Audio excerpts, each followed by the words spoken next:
Hey again, and welcome back to the channel. Today's video is going to be slightly different to what we've done in the past.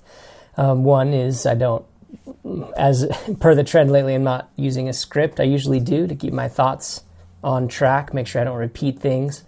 But due to the nature of this video, I'm not going to do that. Just have a chat with you.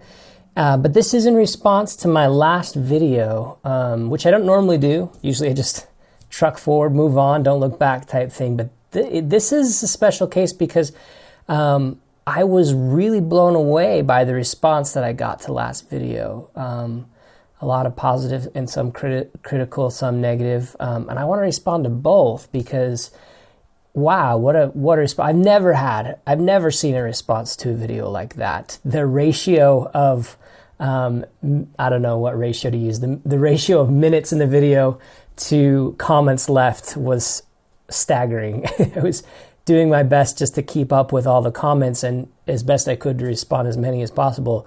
But really interesting ideas, thoughts, questions, and I just want to dive in and get into those. So that's the reason this video exists. If you don't know what I'm talking about, you'll need to stop, pause, and watch my previous video, which is my video where I discuss why we're not moving away from Fuji, but certainly downsizing and changing focus a little bit away from reviewing and focusing on Fuji as a gear reviewer. That video goes into the nuts and bolts of why, and this will just address all of the concerns, the criticism, as well as the compelling questions, the themes that were raised. So there's 11 themes-ish, I think. Again, chapter markers below to get to the parts that you're most interested in. The first thing I want to talk about is just how much gratitude that you guys expressed to DENAE and I for the channel, which I was not expecting at all. Honestly, I was expecting a lot more hatred, frustration, criticism, and negativity on that video. I really was, because YouTube can be a pretty horrible place sometimes for to bare your soul, to share what you really think. People can really, they know how to hurt you, and they will do it if they can, many people. But that was not the case. I mean, sure, there were a few, but you guys, I was really amazed with just how much gratitude you expressed, and I just wasn't, I guess, aware that so many of you had found what I shared in that video, but really the work that we've done over the last 5 years meaningful. And so thank you. That was so rewarding to hear that you appreciated what we did. And more than that, I just love that we feel connected to you. A lot of you I consider very close friends, and some of you, it's impossible to have everyone be friends, but I do consider, I feel the warmth in your comments and the appreciation. I want you to know that goes both ways. So thank you for your comments. It really does mean a lot. And I have read every single one of those, and it would be impossible to respond to all, but I just wanted you to know that I'm grateful for you guys. So thank you for that. The question that actually I think is one of the most important to address, first off, that I didn't really in the last video, is from Manish, who says, I'm just thinking why you got into this situation in the first place. The situation of having a lot of gear. Obviously, that's way more gear than most people have. That's a very fair question. Why in the world would we have all that gear? I didn't explicitly address that, but just to make sure we're all on the same page, the reason I have all that gear is, number one, I love gear. I love it. I absolutely love it. I love it just as much as I love photography. Those two things are both important to me. And I get criticism for that because of the consumerism aspect of that. And I have to balance that. I have to try to but I get excited and geek out by the gear. I find it really exciting and I like to talk about it. So that's one. But two is it's my job. That's what I do. I don't mean professional photographer, because I'm not. In the past I've been a semi-professional at times, but this last year, not at all. I have not been an active paid photographer in any capacity other than here on YouTube, if you can consider that. So you can call me whatever you want. I don't care if you consider me a professional or not. Those words are near meaningless to me at this point. What I am, though, is a reviewer. I review gear, and I will continue to do that, by the way. That's not over. I hope that I didn't give the impression that I wouldn't review gear. I certainly will. It's just that I will not undertake to become the expert or an expert and create a taxonomy of any given system like I have with Fuji. I won't continue to do that with Fuji, and I probably won't do that with other systems because my focus has changed. But I'll still review gear, just not at that same level, I guess, if that makes sense. So as a gear reviewer, I accumulate gear. Some of that is borrowed to me to review. Some of that I purchase with the intention to use, wanting to know if it's right for me. And then sometimes I just don't get around to selling it, or it's really hard for me to let go, so the gear accumulates. But the third reason why I had all that gear was that we shot events and portraits. DENAE, more portraiture, me, more events. And so we had a swath of gear that helped us in those situations.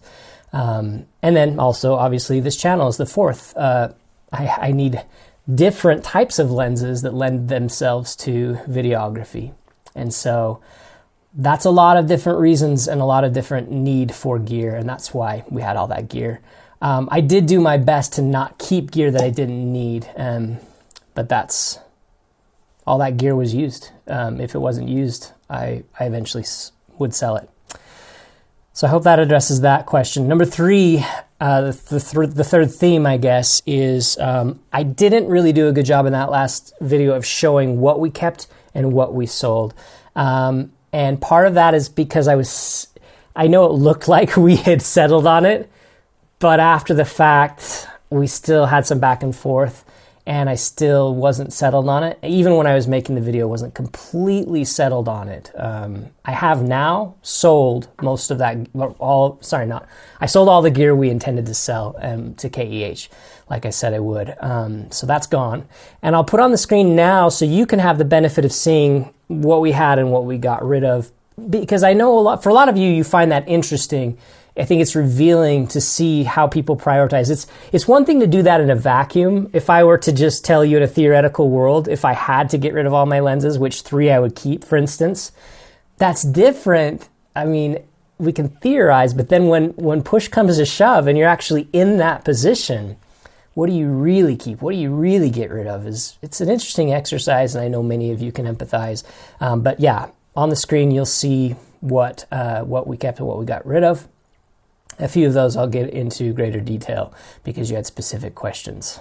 A lot of you picked up on the fact that there was no X Pro 3, and you also know that I love that camera, and I still do. That hasn't changed at all. You're right. I don't own the X Pro 3, and I haven't for quite a while. There was actually 2 purges we went through. The first purge happened right at the beginning of COVID. We were a little bit nervous of the drop in photography jobs, which was a source of income. And we also had some uncertainty with my full-time job and some other things. So that uncertainty made us want to shore up our savings a bit. And so we did purge a lot of the gear. And I did a video on my my favorite cameras of all time. And a lot of those cameras I owned, but I didn't shoot very often. I did that video, I kind of hurried and did that video because I knew I was going to sell a lot of those. But at the conclusion of that, I did sell the X Pro 3 among some other things.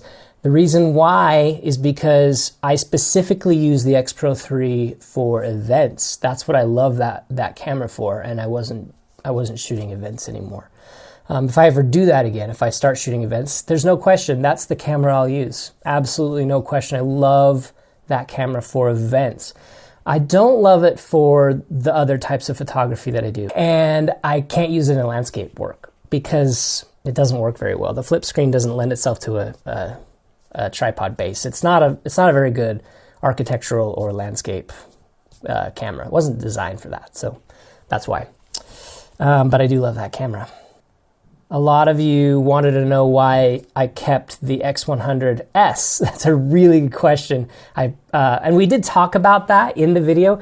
As we went back and forth, I explained it to DENAE. But if I had gone through every little reasoning of every rationale of why we're keeping and not keeping certain things, that would have been it was already a long video. It would have been way too long. So I had to figure out what to keep and what to leave out. But the X100S, I got, some of you know, I got that at a steal. I found that on eBay I wanted an old X100 of early generation. And I just had a watch, an eBay alert, whatever, for whenever there was an as-is sale of one of those cameras, because I've been interested in kind of tearing into it and just seeing if I could get one to work if it was messed. That was kind of always the goal. So that exact scenario happened. Someone sold it. I don't remember if it was like $75 or $100, and said that it was it wasn't reading the memory card. So I bought it immediately and sprayed some electronic points cleaner in it. Did some other things, and now it works great. So I got an X100S for a steal, and what I use it for is, if any of you saw the video I did about mountain biking, doing photography when I mountain bike, I use it in a little pouch on my mountain bike. That's a camera I don't mind destroying. It's the one camera I don't mind taking out on the trail, and so that's what it is. It's purely a trail camera. A lot of people brought up Sony, which I expected. Either, thinking that I would move to Sony, or hoping I would, or pleading with me not to, as is common. For whatever reason, Fuji and Sony seem to be at odds more than any other photography tribalism you see. I personally love Sony. I think Sony's excellent. I've shot Sony before. I've owned several Sony devices, including the A9 and the A7 III, and they were excellent devices.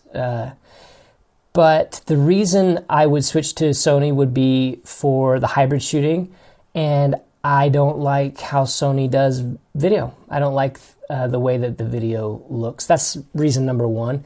It's got a crispy, I don't know how to explain it, but it looks over crunchy, crispy, over sharpened.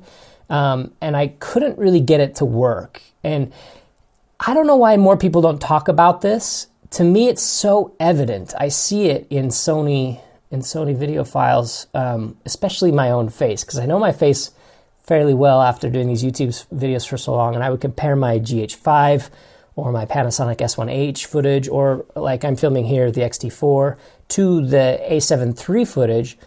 And I did not like the way that I looked with Sony. So is that vain? Maybe. I hated it though. I hated it. I really didn't like it. So that's one thing. The other is that it just, you know how you kind of mesh with something, and you can't always put a finger on why. I've always meshed really well Fuji. I can put a finger on why that is, why I like Fuji so much as a kind of an experience, an overall shooting experience that I love. But even Canon, I connect with, and I can use that. But for Sony, and a lot of people will cite the usability. Yeah, I mean, their menu system is the setup, the information architecture has been weird in the past. It's improved. And the naming conventions have always been bizarre. But those aren't the reasons, because I can get around those.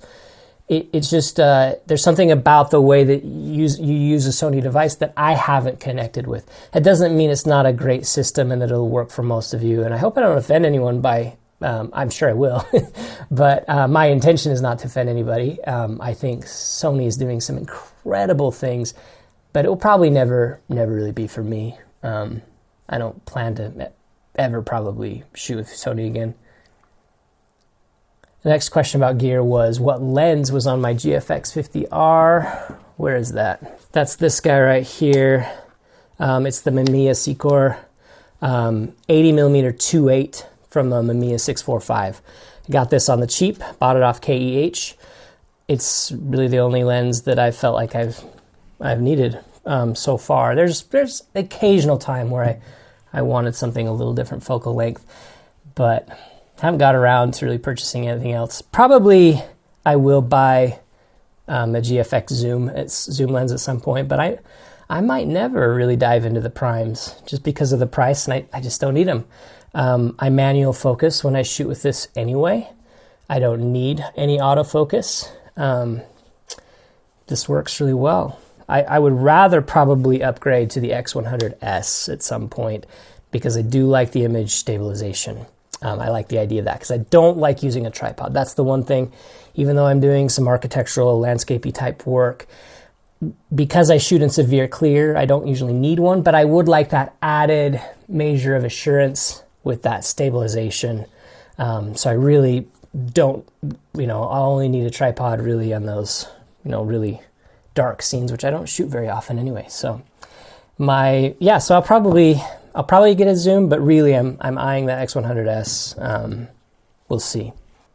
There were a few questions about Viltrox, why I didn't, in particular, why I chose the 35 f2 instead of the Viltrox 3314.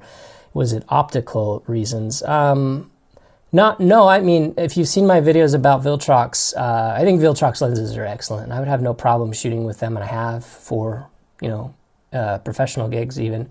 They're great. They're great lenses. I just like the size of the 35 f2. That's the main thing. I like that little lens a lot. It's one of my favorite kind of shoot-around lenses.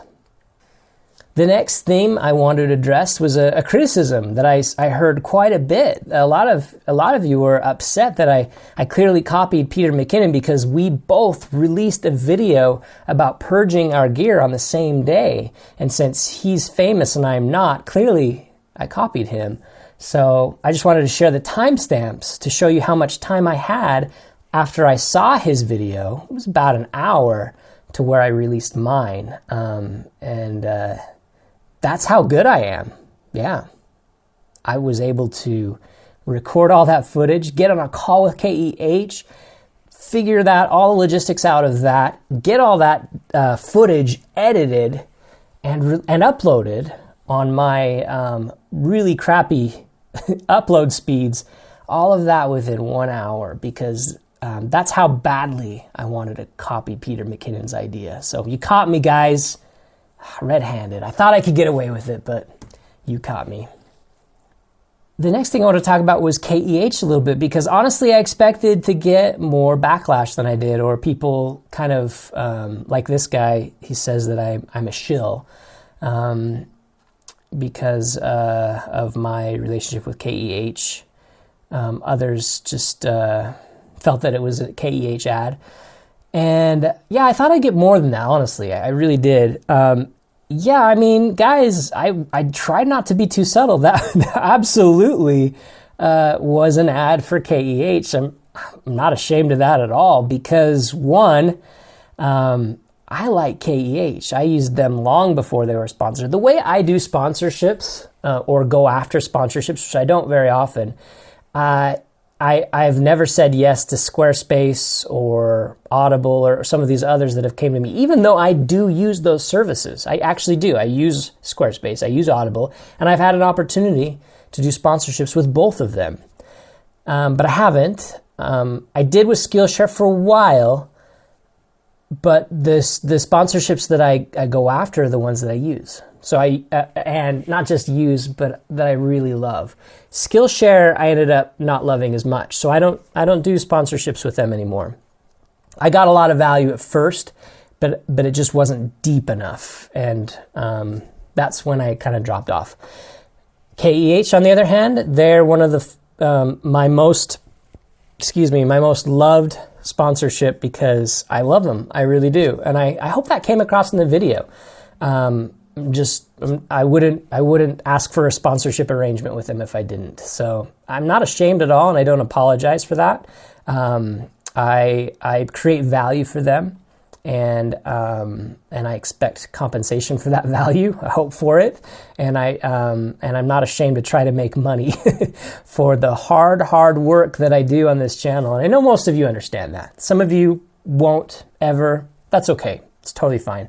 But I did want to address that I was really actually surprised that not more people were mad at me for clearly what was an advertisement.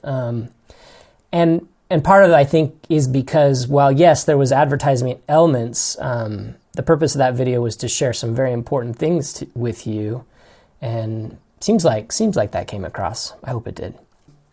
The next theme I heard a fair amount were people that maybe misunderstood slightly what I was saying, people who felt like maybe I wasn't going to publish as often, or even that I was kind of leaving the platform, or going in such a drastic change of direction that they couldn't follow. I hope that it didn't come across like I was, that everything was going to completely change. That's not the case. I'm still going to publish as often as I can. You'll just see less of DENAE. You'll see less content focused on Fuji, more of, hopefully, what I really want to focus on, which is improving my art, becoming a better artist, and bringing you along for that ride, which I know doesn't sell as well. It doesn't, unless you have that magic sweet spot like a few YouTubers do. We're talking the Thomas Heatons out there. They've found it, that whatever they've got works. There are thousands of other YouTubers chasing that, and usually are not successful. And it's much easier, guys, to do gear reviews and get views that way. It's way easier to publish something inflammatory and get instant views. That's not why necessarily that I always did gear reviews. It's because I said in the beginning, I'm passionate about gear as much as I am about the art. But going forward, maybe it's burnout, maybe it's, I think most of it is that my favorite gear is Fuji, and I've done it. I've done, not that I've mastered it, but I've gone as far as I can. The excitement isn't there as much. There's nothing left to really explore. I've beaten that horse bloody and dead, and it's time to move on a little bit. And I'm not really as excited about any other gear out there, even GFX. I'm really not. So the logical next step forward is to focus on my art and improve that. And if you gain value out of that, great. If I don't grow this channel as much, fine. I'm okay with that. But that's the next chapter for this channel. But I'm still going to publish as often as I can. And I'm still going to do gear reviews as well. But that's just not the focus. And that relates to this comment, which is really insightful. And I think he's right on. Why this channel is smaller than some. There's probably a lot of reasons. One might be that I'm just not as good looking. I don't know. But one is that I try not to be too inflammatory. I try not to be too polarizing. I try to keep an even head. I've done clickbait in the past, so I can't say I've never done it. I certainly have explored ways to get more views and didn't really like how that felt. But I try to give you guys just a pretty chill experience and honesty. That's what I've tried to do, and that doesn't sell on YouTube. It really doesn't. That doesn't sell anywhere when it comes to media, and that's part of why our world's so screwed up, but that's a different topic. Polarizing works a lot better. And so when I get riled up about something, if I really feel strongly about it, for instance, I feel, as you know, a lot of you, I feel very strongly about the X Pro 3. I feel very strongly about, as this guy Rafal noted, the 16mm 1.4. When I do that, when I come out and say this is the best thing ever, or alternatively, if I say I really hate this, like all the reasons I gave for disliking Fuji, which there are some reasons why some things I don't like about Fuji, and I'll tell you what those are, but those videos do really well because people are drawn to it. but I don't do those videos very often. I try not to. So yeah, that's a really good point, and I'll continue, maybe even more so. The content's going to be pretty chill, guys. So that's what you can expect, and if that's not appealing, that's okay. There are so many other channels for you folks that want to find a tribe and get riled up together. That's totally fine. This just isn't that channel. Finally, the last thing that a lot of people brought up was film. You guys, I don't have a very good reason why I have done less film, other than it's been hard for me to focus on it. And wow, why don't I? Why haven't I not done as much with film? Because I do love it. I do really love film, and I love the aesthetic. I think partially it's because I finally found the recipes, I guess, or the formulas within Fuji that get me excited. The color science, not colors, I don't want to use the term color science, it's so overused. But I guess my approach to color in digital that rivals the color that I was getting from film, so I haven't felt a need to use film like I once did, and I shoot less black and white. When I do black and white a lot, extensively, I love film black and white. I love it. I do feel that in many ways, film black and white is superior, at least for me, for my aesthetic, than what I can get with digital, especially with X-Trans. I actually don't like X-Trans files black and white. I don't like it, and I know that's a lot of people don't like hearing that. So that's where it made a lot of sense, but I don't shoot black and white very often anymore. That hasn't been my focus. So I guess that's why. Will I do film again in the future? Yeah, I mean, I will. But it probably won't be the focus like it is on many other channels. I mean, it won't. But my art is going to be first and foremost the most important thing. And right now, that art is chasing down rural landscapes and rural decay. And that is not... I don't want to do film for that.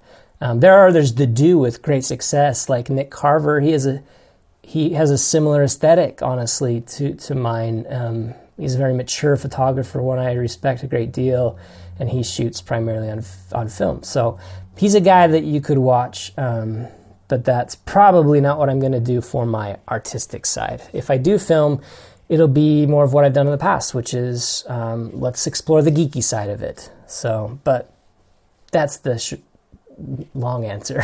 I was meant to be a short answer, but ended up being a long answer. Anyway, that's my response to the major themes from my last video. I hope you enjoyed watching this video. I don't plan to do many videos like this, by the way, in the future, but I just really felt like this time it was warranted. But yeah, that's it. Thanks for watching. Remember to do good with your cameras, and we'll talk to you again real soon.